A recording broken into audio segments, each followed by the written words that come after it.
किन्नौर में राजस्व मंत्री ने 11 प्रभावितों को प्रदान की विशेष राहत राशि की पहली किश्त। बोले, आपदा से निपटने के लिए अब तक केंद्र का नहीं है कोई साथ, प्रदेश सरकार अपनी ओर से दे रही राहत राशि।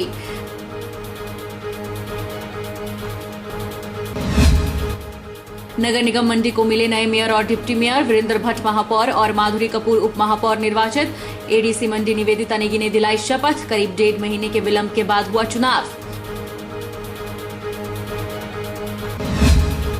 मुख्यमंत्री सुखविंदर सिंह सुक्खू के हमीरपुर दौरे को लेकर सभी तैयारियां पूरी। सीएम आपदा प्रभावित परिवारों को वितरित करेंगे राहत राशि।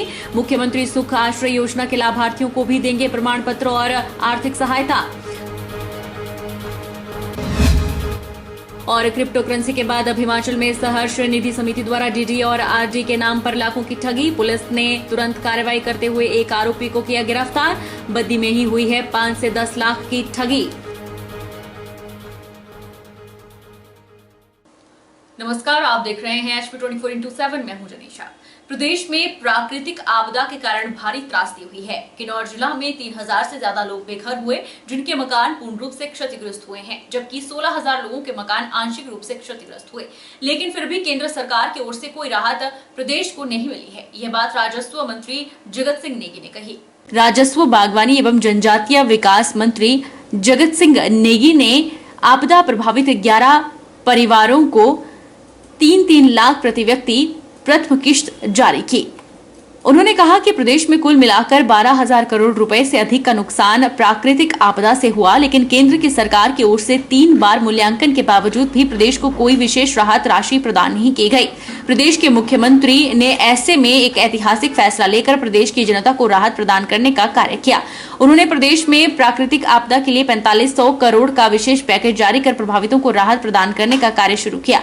किन्नौर में भी पूर्णतः क्षतिग्रस्त मकान के लिए 3 लाख रुपयों की पहली किश्त 11 प्रभावितों को जारी कर दी है, जिसकी शुरुआत इससे पूर्व प्रदेश के मुख्यमंत्री सुखविंदर सिंह सुक्खू ने प्रदेश के कुल्लू जिला से की थी।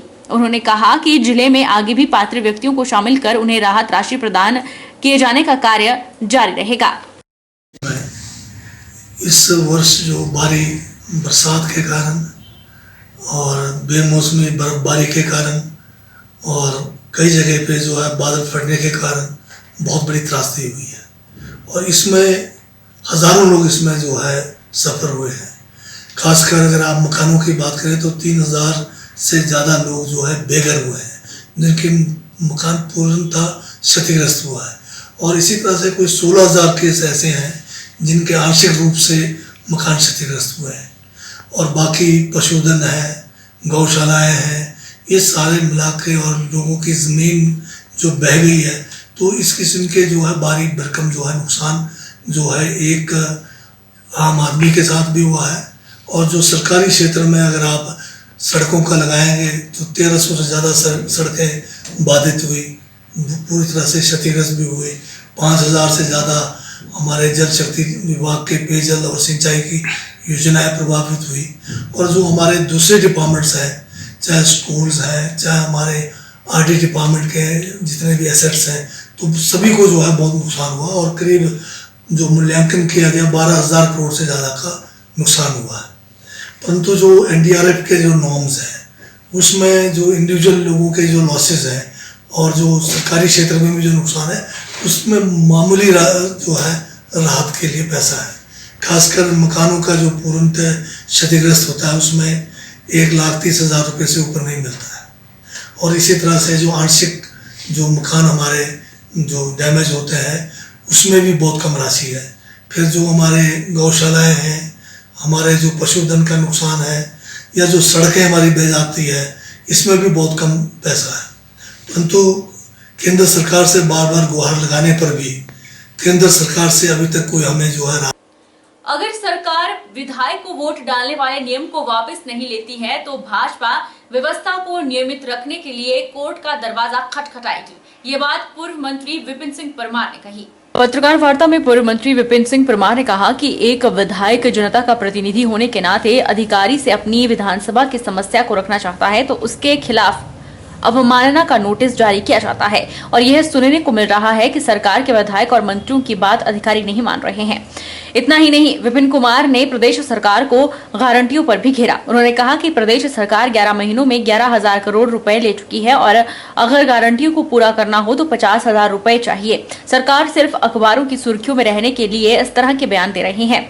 उन्होंने प्रदेश सरकार पर कांगड़ा के साथ भेदभाव के आरोप भी जड़े। देश के लोगों ने इसके ऊपर अपनी प्रतिक्रिया दी है और मेरी प्रतिक्रिया भी यही है कि क्या जो एक चुना हुआ प्रतिनिधि है, एमएलए है, वो इसका हिस्सा, इस नगर निगम के कोरम का हिस्सा कैसे हो सकते हैं। तब तो मैं ये भी कह सकता हूं कि कभी विधानसभा में कोई बिल आए और बिल को पारित करवाने के लिए हिमाचल प्रदेश के पार्षदों को भी वोट देने का अधिकार दे दिया जाए, या ये भी हो सकता है कि अगर एमएलए को वोट देने का अधिकार नगर निगम में दे दिया जाए तो वो मेयर भी बन सकता है। ये आपस में कुल मिलाकर के सारी बातें एक दूसरे से मेल नहीं खाती हैं। तो यही मैं कहना चाहता हूं कि ये व्यवस्था के खिलाफ है। भारतीय जनता पार्टी 2 स्थानों पर चुनाव हो गए हैं, पालमपुर में हो गए, मंडी में हो गए। तो भारतीय जनता पार्टी आने वाले दिनों में अगर प्रदेश सरकार इस निर्णय को वापस नहीं लेती है तो इस व्यवस्था को जीवित रखने के लिए लॉ ऑफ कोर्ट का दरवाजा खटखटाने वाली है ताकि न्याय मिल सके। ये भी मैं यहां पर आपके समक्ष कहना चाहता हूं। करीब 1.5 महीने के विलंब के बाद नगर निगम मंडी को अपना नया महापौर और उप महापौर मिल गया है। भाजपा समर्थित पार्षद वीरेंद्र भट्ट ने महापौर और माधुरी कपूर ने उप महापौर के रूप में शपथ ली। मेयर और डिप्टी मेयर को एडीसी मंडी निवेदिता नेगी ने पद और गोपनीयता की शपथ दिलाई। नगर निगम मंडी पर एक बार फिर भाजपा का कब्जा हो गया है। वार्ड नंबर 2 पुरानी मंडी के पार्षद और पूर्व उप महापौर वीरेंद्र भट्ट मंडी नगर निगम के महापौर निर्वाचित हुए हैं। वहीं वार्ड नंबर 12 थनेड़ा की पार्षद माधुरी कपूर उप महापौर चुनी गई हैं। शनिवार को नगर निगम कार्यालय सभागार में अतिरिक्त उपायुक्त निवेदिता नेगी की मौजूदगी में हुए चुनाव में सन्याडी वार्ड के पार्षद वीरेंद्र आर्य ने महापौर पद के लिए वीरेंद्र भट्ट के नाम का प्रस्ताव रखा, जिसे हाउस ने सर्वसम्मति से मंजूरी दे दी। वहीं बहना वार्ड के पार्षद कृष्ण भानु ने उप महापौर पद के लिए माधुरी कपूर के नाम का प्रस्ताव दिया, जिसे हाउस ने सर्वसम्मति से स्वीकार किया। सीन अधिकारी अतिरिक्त उपायुक्त निवेदिता नेगी ने नवनिर्वाचित महापौर और उप महापौर को पद और गोपनीयता की शपथ दिलाई। वीरेंद्र भट्ट ने कहा कि पूर्व में भी नगर परिषद की जिम्मेवारी को बखूबी निभाया है और अब मिली महापौर की जिम्मेवारी को भी पूरी ईमानदारी के साथ निभाया जाएगा। 24 घंटे वे लोगों की सेवा में तत्पर रहेंगे। उन्होंने कहा कि आर्थिक तंगी का संकट जरूर है, लेकिन लोगों से भी निवेदन रहेगा कि निगम को सुचारू रूप से चलाने में वे अपना सहयोग दें। शहर में बेसहारा कुत्तों और बेसहारा गौवंश के निवारण का कार्य उनकी पहली प्राथमिकता रहेगी। आर्थिक तंगी बहुत अधिक है, लेकिन मैं ये लोगों से भी निवेदन करना चाहता हूं कि जो हमारे दुकानदार भाई हैं, जो हमारे प्रॉपर्टी होल्डर्स हैं, हाउस टैक्सीज हैं, उनसे भी निवेदन करना चाहता हूं कि नगर निगम सुचारू रूप से चलाने के लिए अपना सहयोग करें।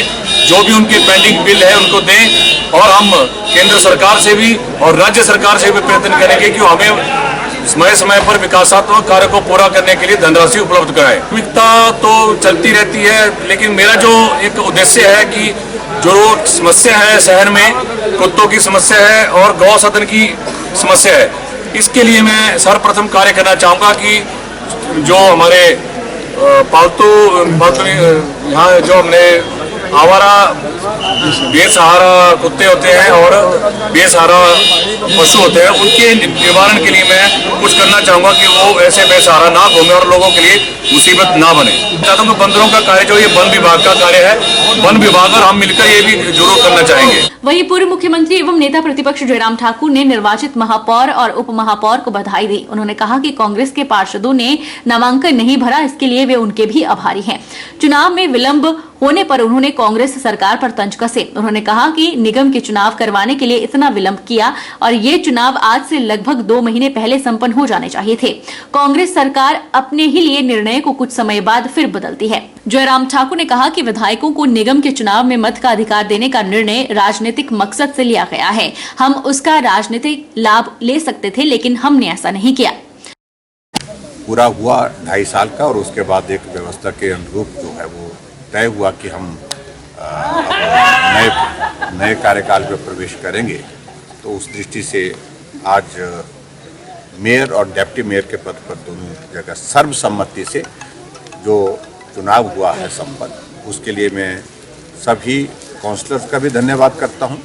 और उसके साथ साथ में जहां तक कि कांग्रेस के लोगों ने भी नॉमिनेशन नहीं फाइल किया, तो थोड़ा सा उनका भी धन्यवाद करने का मेरा मन करता है कि उनने उसमें सहयोग दिया उस दृष्टि से। बाकी सारी चीज़ों को लेकर के मैं इतना ज़रूर कहना चाहता हूं कि परिस्थितियां जो हिमाचल प्रदेश में इन नगर निगम के चुनाव से संबंधित इस प्रकार की पैदा की कांग्रेस की सरकार ने, इतना बड़ा क्योस हमने कभी देखा नहीं। जब फर्स्ट टर्म का जो टेन्योर था 2.5 साल का, वो कंप्लीट हुआ और उसके बाद रोस्टर चेंज होना था, और रोस्टर चेंज होना था तो सारी चीज़ के लिए बहुत सारा विलम्ब किया। ये चुनाव आज से लगभग 2 महीने पहले ही संपन्न हो जाना चाहिए था, लेकिन 2 महीने बाद, यानी कि 2 महीने तक मेयर डिप्टी मेयर के पद दोनों ऐसे 4 कॉरपोरेशन में, धर्मशाला, मंडी, सोलन और पालमपुर में बिना हेड के, यानी कि बिना मेयर डिप्टी मेयर के नाते कॉरपोरेशन चलती रही। और इसमें कांग्रेस पार्टी की एक बहुत बड़ी मुझे लगता है कि नाकामी रही है। अंततः एक्ट के मुताबिक उनका लगा कि बहुत लंबा समय तक अब इंतजार नहीं किया जा सकता, अब चुनाव कराना ही पड़ेगा। तो उसमें बहुत सारी चीज़ों को लेकर के उन्होंने कन्फ्यूज़न क्रिएट की, और उसमें यही था कि जो विधायक हैं वो वोटिंग राइट रखते हैं कि नहीं रखते हैं।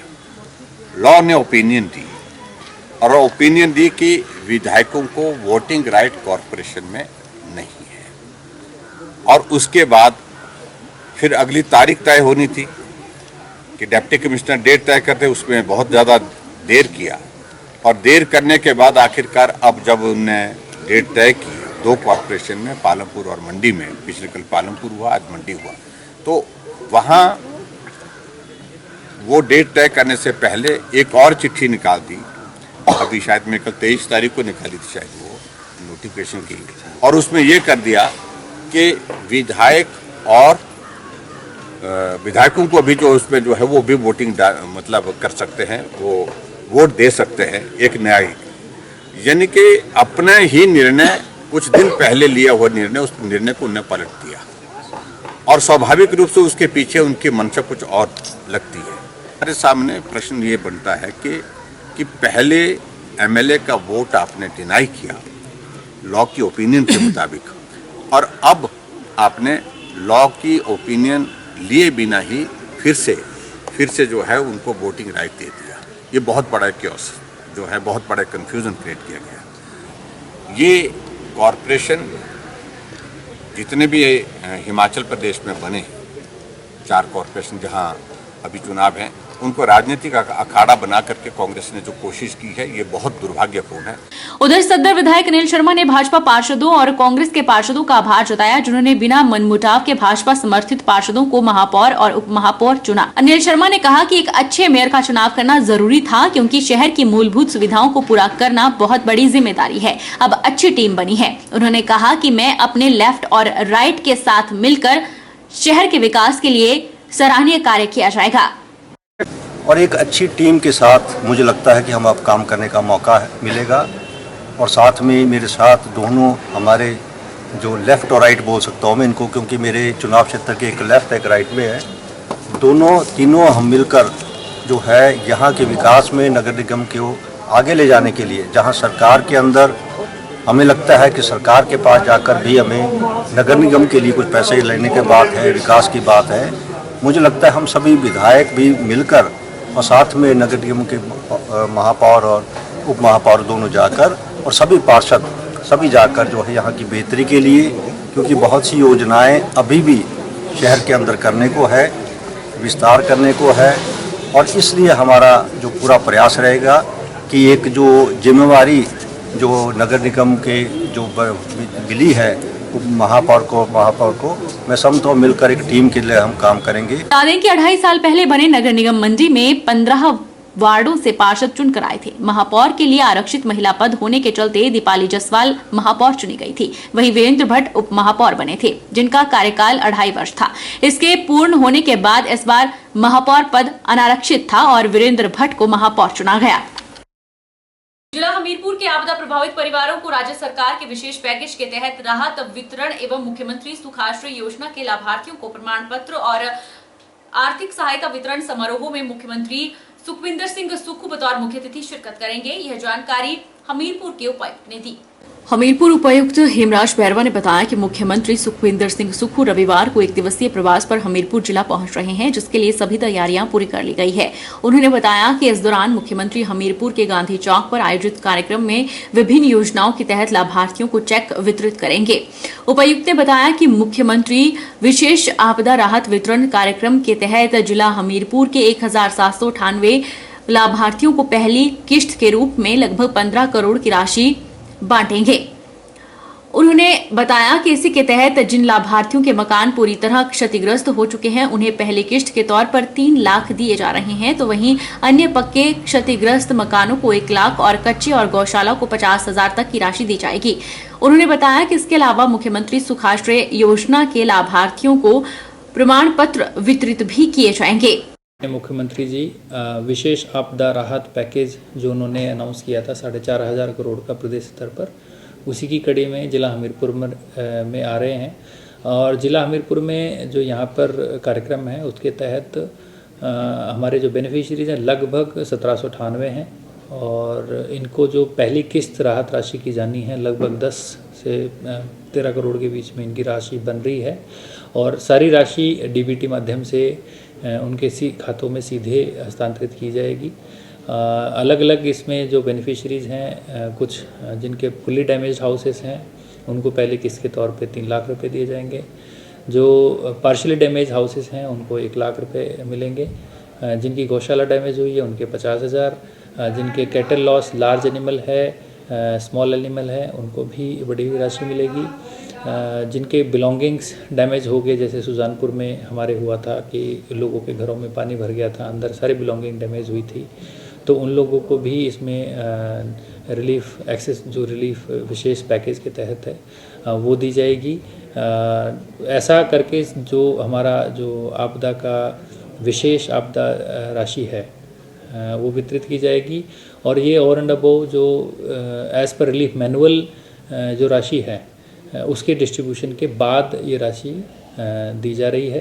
तो कल के प्रोग्राम में आपदा राहत की तहत ये वितरण प्रोग्राम आयोजन किया जा रहा है। रुकेंगे एक छोटे से ब्रेक के लिए।